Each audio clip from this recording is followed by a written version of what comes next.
आपण पाहत आहे महाराष्ट्र टुडे टीव्ही न्यूज। महाराष्ट्राचा विश्वास, जनतेचा ध्यास। शिर्डी येथे उभारण्यात आलेल्या देशातील सर्वात मोठ्या खासगी संरक्षण उत्पादन प्रकल्पाची केंद्रीय संरक्षण मंत्री राजनाथ सिंग आणि महाराष्ट्राचे मुख्यमंत्री देवेंद्र फडणवीस यांनी संयुक्त पाहणी केली। यावेळी chief of defence staff Anil Chauhan, पालकमंत्री राधाकृष्ण विखे पाटील तसेच वरिष्ठ अधिकारी उपस्थित होते। शिर्डीतील या अत्याधुनिक डिफेन्स क्लस्टरमध्ये क्षेपणास्त्र निर्मिती, तोफ, गोळे उत्पादन, दारुगोळा, पार्कड्रोन तंत्रज्ञान आणि विविध संरक्षण उपकरणांचे उत्पादन करण्यात येणार आहे। या महत्त्वाकांक्षी प्रकल्पासाठी हजारो कोटी रुपयांची गुंतवणूक करण्यात आली असून त्यामुळे स्थानिक MSME उद्योगांना मोठी चालना मिळणार असल्याचे सांगण्यात आले। या प्रकल्पामुळे मेक इन इंडिया उपक्रमाला बळ मिळणार असून स्वदेशी संरक्षण उत्पादन क्षेत्रात भारत अधिक सक्षम होण्याच्या दिशेने हे महत्त्वाचे पाऊल मानले जात आहे।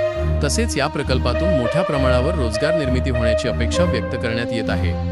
महाराष्ट्र टुडे टीव्ही न्यूज बातमीदार राजेंद्र दुंबळे यांचा report. Maharashtra today TV news 24/7 महाराष्ट्रातील ताज्या, वेगवान आणि विश्वासार्ह बातम्यांसाठी आजच आमच्या चॅनलला भेट द्या। लाईक करा, शेअर करा, सबस्क्राईब करा आणि पाहत रहा महाराष्ट्र टुडे टीव्ही न्यूज 24/7 महाराष्ट्राचा विश्वास, सत्याचा।